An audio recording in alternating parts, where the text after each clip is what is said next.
Les titres avant le journal, le président de la République reçoit le prix de considération de l'Union africaine, le groupement des organisations du secteur privé et des hommes d'affaires africains. Le ministère de l'Intérieur et de la décentralisation exhorte le staff de la protection civile à fournir davantage d'efforts pour continuer à prouver et justifier le niveau de confiance accordé au secteur. Le ministre de l'Hydraulique s'informe sur les ouvrages des projets d'Aftout Chapri dans la wilaya d'Ibrakna. Mesdames, Messieurs, bonsoir et bienvenue à cette édition du journal que nous commençons par les activités du président de la République. Le président de la République, Mohamed Ould Cheikh Al-Ghazouani, honoré par l'Union africaine, le groupement des organisations du secteur privé et les hommes d'affaires africains. Ils lui ont octroyé un prix de considération en reconnaissance par l'Union du rôle du président de la République pour la concrétisation de la zone africaine de libre-échange continental. Dans un communiqué rendu public hier par le ministère des Affaires étrangères, de la coopération et des Mauritaniens de l'extérieur, il est indiqué que le prix qui a été réceptionné par la déléguée permanente de la Mauritanie auprès de l'Union africaine, l'ambassadrice Khadijatou Mbarak Fall, a été octroyé en signe de considération pour la ratification par notre pays de la convention créant cette zone.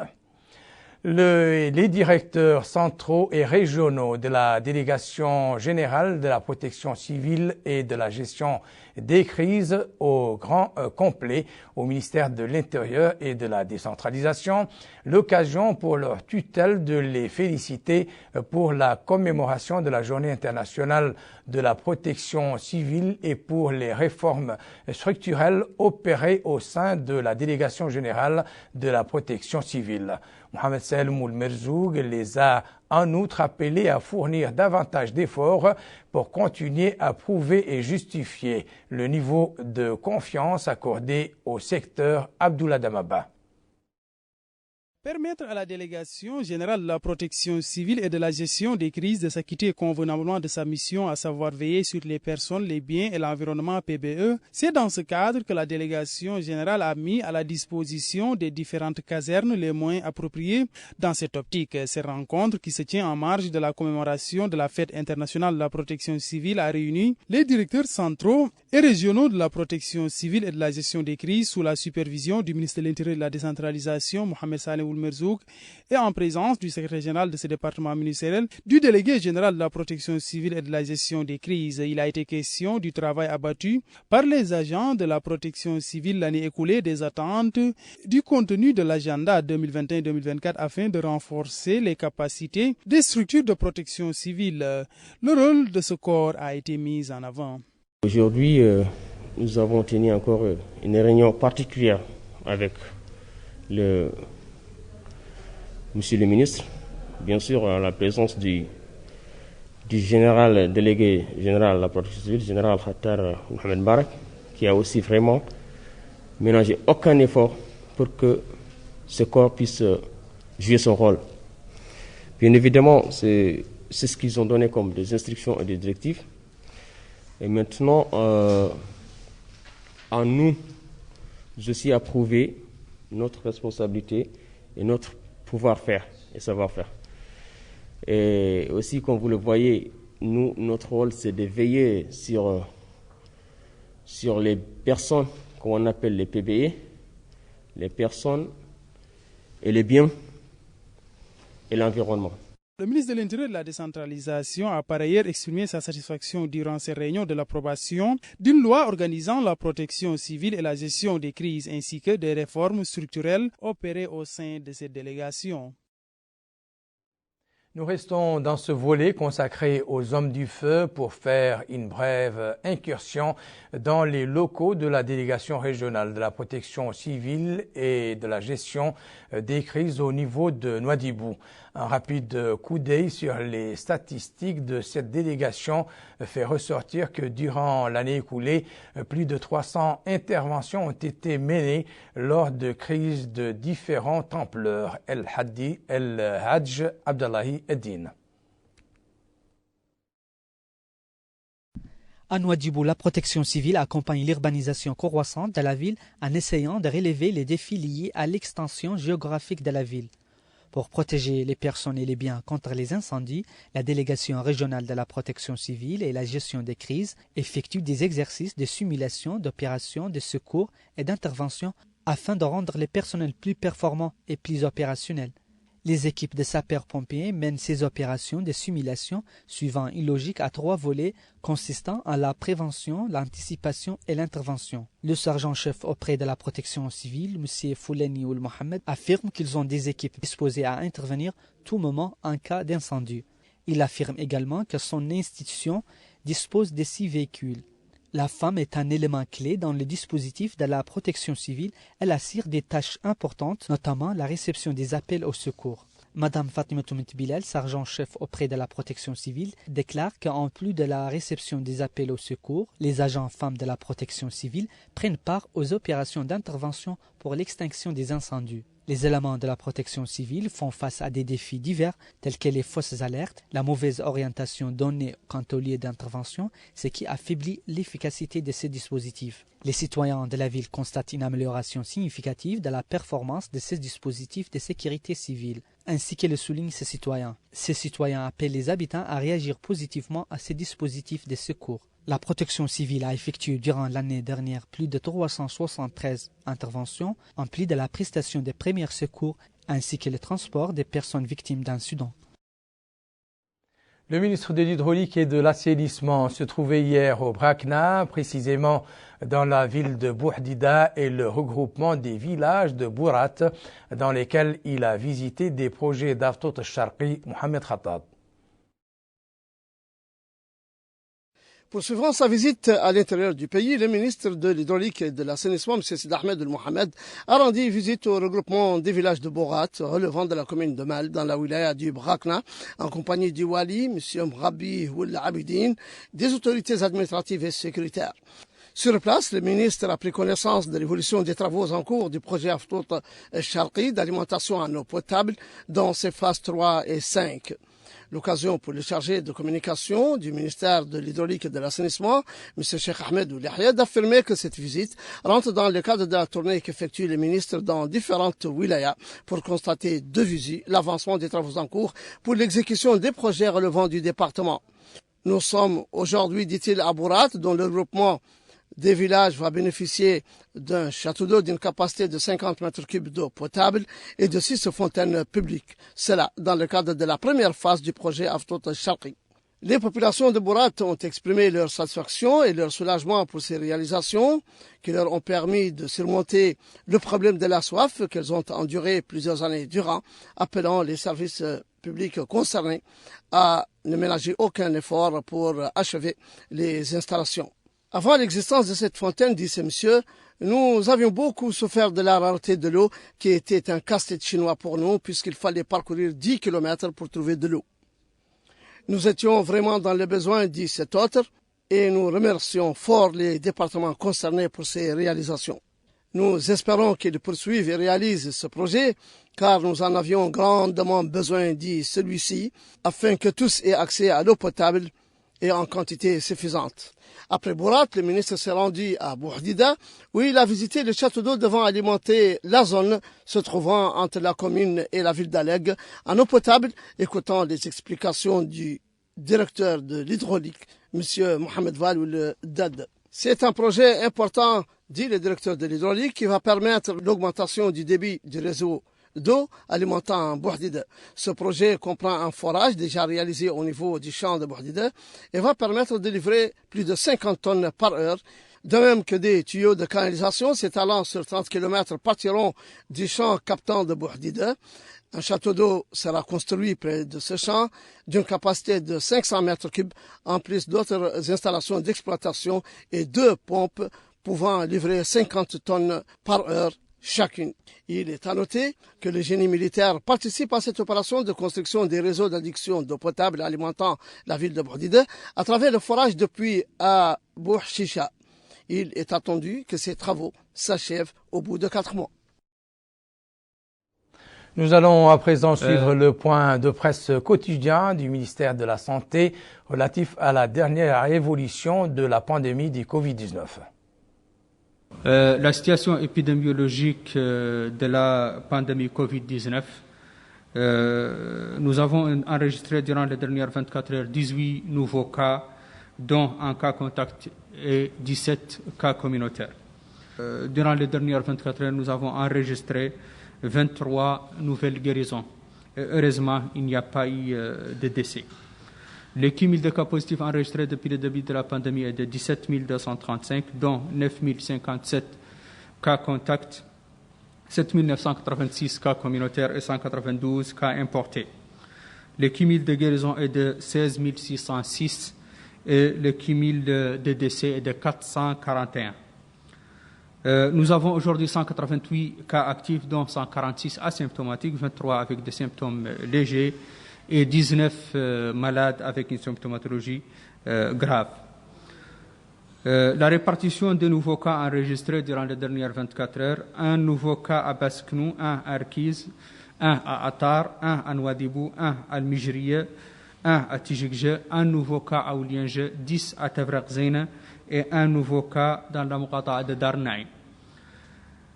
Les tests réalisés durant les dernières 24 heures sont au nombre de 886, dont 23 tests de suivi et 863 tests de diagnostic, répartis en 529 TDR et 334 PCR. La répartition des nouveaux tests par région: 114 ont été réalisés à Houd Sharqi, 11 à Houd al-Gharbi, 48 à Nasaba, 27 au Gorgol, 18 au Brakna, 29 au Trarza, 9 à Nadrar, 29 à Dakhlet Nouadhibou, 15 au Tagan, 26 au Guidimaka, 7 à Tirzamour. 4 nouveaux tests ont été réalisés à Nishiri, 488 à Nouakchott Ouest, 46 à Nouakchott Nord et 15 à Nouakchott Sud. Le cumul de tests réalisés depuis le début de la pandémie est de 219 314, dont 27 733 tests de suivi et 191 581 tests de diagnostic, répartis en 139 493 TDR et 52 088 PCR. Le nombre des cas de Covid-19 continue fort heureusement de baisser. Malheureusement, les mesures de prévention aussi. Erreur, diront les spécialistes de la santé, car le virus circule toujours plus grave. Il possède désormais un variant beaucoup plus contagieux. Abdul Adamaba. Après ces régressions notoires de cas déclarés de Covid-19, un tour au sein de certains lieux publics nous édifie par rapport au respect des mesures barrières face au Covid-19. Tel est le cas au sein du principal marché de la ville de Nouakchott. Cette citoyenne croisée sur les lieux rend grâce à Dieu pour cette importante baisse de cas de coronavirus. Elle affirme que les mesures barrières n'étaient pas respectées à l'unanimité, mais se félicite de cette baisse de cas de Covid-19. Cet autre résident de la capitale a quant à lui mis en avant l'importance de suivre les préceptes sanitaires, même si, dit-il, cette maladie est dans une courbe descendante et n'est plus une menace comme auparavant. Cette autre résidente demande de la prudence face à cette maladie. Elle appelle aussi à suivre les mesures préventives. À Ayoun également, le nombre des cas de Covid-19 est en net décrue grâce notamment au respect par la population des gestes barrières selon les responsables sanitaires. Ces derniers continuent tout de même d'exhorter les citoyens à préserver cet acquis. Mohamed Khattab. À Ayoun, les chiffres parlent et évoquent une grande diminution des cas de contamination liés à la Covid-19. C'est du moins ce que confirment les statistiques provenant du principal centre hospitalier de la ville, qui a effectué plusieurs centaines de tests rapides, pour la plupart négatifs, et les rares personnes atteintes étaient dotées d'anticorps à même de neutraliser le virus. Nous avons effectué, dit ce docteur, 945 tests rapides, dont 149 positifs, et 5 tests PCR, dont 3 positifs. Nous avons procédé à 15 hospitalisations, 3 évacuations et enregistré 3 décès. Depuis la mi-janvier, nous n'avons constaté que 2 cas positifs, dont un suspecté et l'autre de contamination par le suspecté. De même, la situation générale est, Dieu merci, stable dans le pays et j'en appelle les populations à continuer à respecter les mesures préventives et suivre les conseils déjà prodigués pour que nous sortions de l'auberge une fois pour toutes de cette pandémie planétaire. Il est vrai que dans cette seconde vague du coronavirus, les populations ont vite effectué des tests rapides après avoir surmonté leur peur, développant ainsi une culture sanitaire plus grande. Devant la dangerosité de la COVID-19, les populations ont donc affiché une application stricte des mesures préventives, même si ce fut par intermittence. Les gens ici, dit ce monsieur, ont rapidement compris que c'est une maladie dangereuse, un virus destructeur qui a mis à genoux de grandes puissances au système sanitaire développé. Même dans la brousse, les gens ont appliqué les mesures préventives. Pourtant, le recul des cas de contamination au Had el-Gharbi n'a pas empêché certains d'afficher un relâchement dans les mesures préventives, poussant les autorités sanitaires à intensifier les sensibilisations et appelant les populations à rester vigilantes, leur rappelant que mieux vaut prévenir que guérir. Direction la capitale du Gorgol où la protection des jardins maraîchers contre les prédateurs et les sources de préoccupation pour les exploitants. Des techniques existent pour arriver à bout de ce phénomène. Le Centre national de recherche agricole et du développement et la Société nationale de développement rural se sont attelés à transmettre ces techniques à une vingtaine d'agriculteurs provenant des wilayas du Gorgol et du Trarza. 25 agriculteurs provenant des wilayas du Gorgol et du Trarza participent à cette formation sur les techniques de protection des légumes, une formation de 4 jours initiée par le Centre national de recherche agricole et du développement, en collaboration avec la Société nationale de développement rural.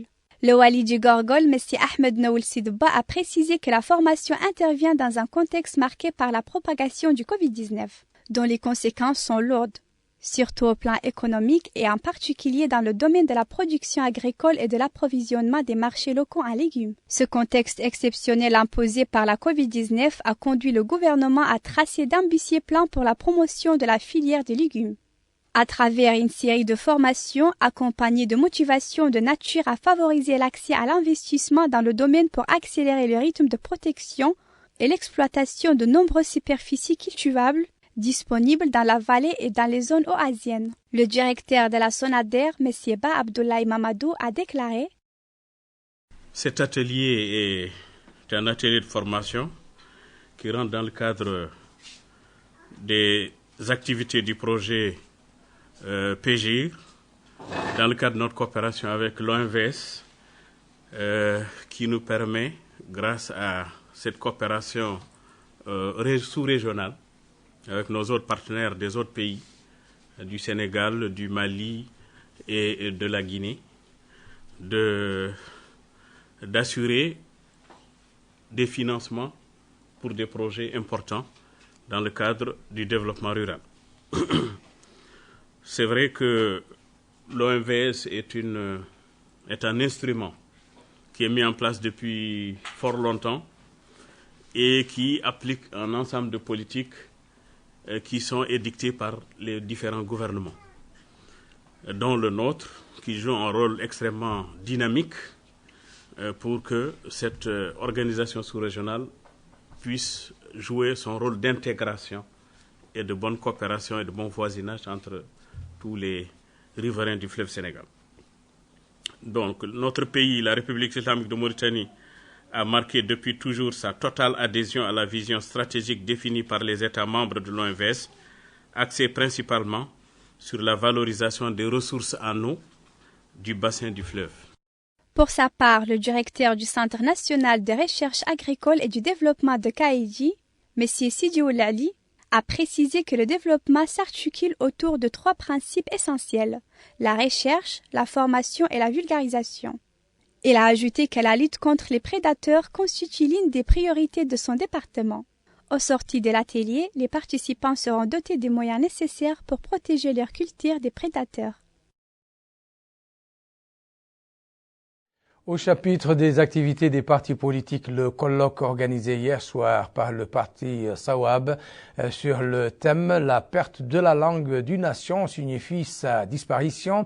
Le colloque organisé dans le sillage de la journée de la langue arabe a été marqué par plusieurs interventions centrées sur la nécessité de préserver la langue arabe en tant que langue de la nation et langue officielle du pays, comme le stipule l'article 6 de la Constitution. Le président du parti Sawab, Abdesselam Harma, a dans ce cadre insisté sur l'esprit de cet article de la loi fondamentale et demandé à accorder toute l'importance à la langue officielle afin de préserver notre identité. Place maintenant à notre page consacrée à la CAN des moins de 20 ans. C'est actuellement la trêve en attendant le jour J, celui de la finale.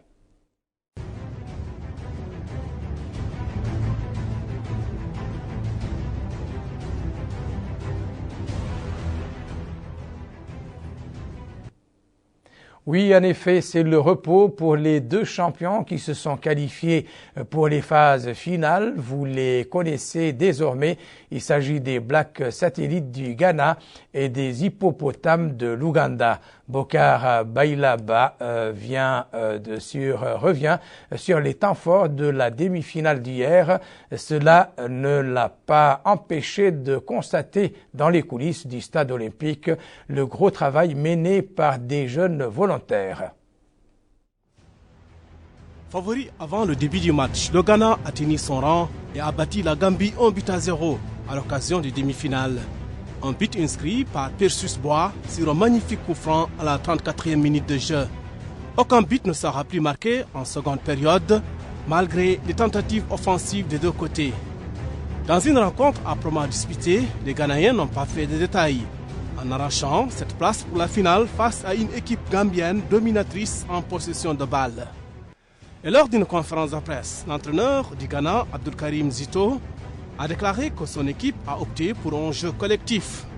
Mais certaines individualités se sont bien exprimées face à un bon adversaire qu'est la Gambie.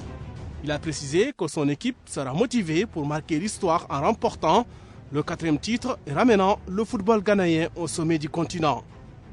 De son côté, le coach de la Gambie, Matar Mbodj, affirme que son équipe sort la tête haute car elle n'était pas la favorite de cette compétition. Mais le parcours réalisé par son pays est à saluer à sa juste valeur.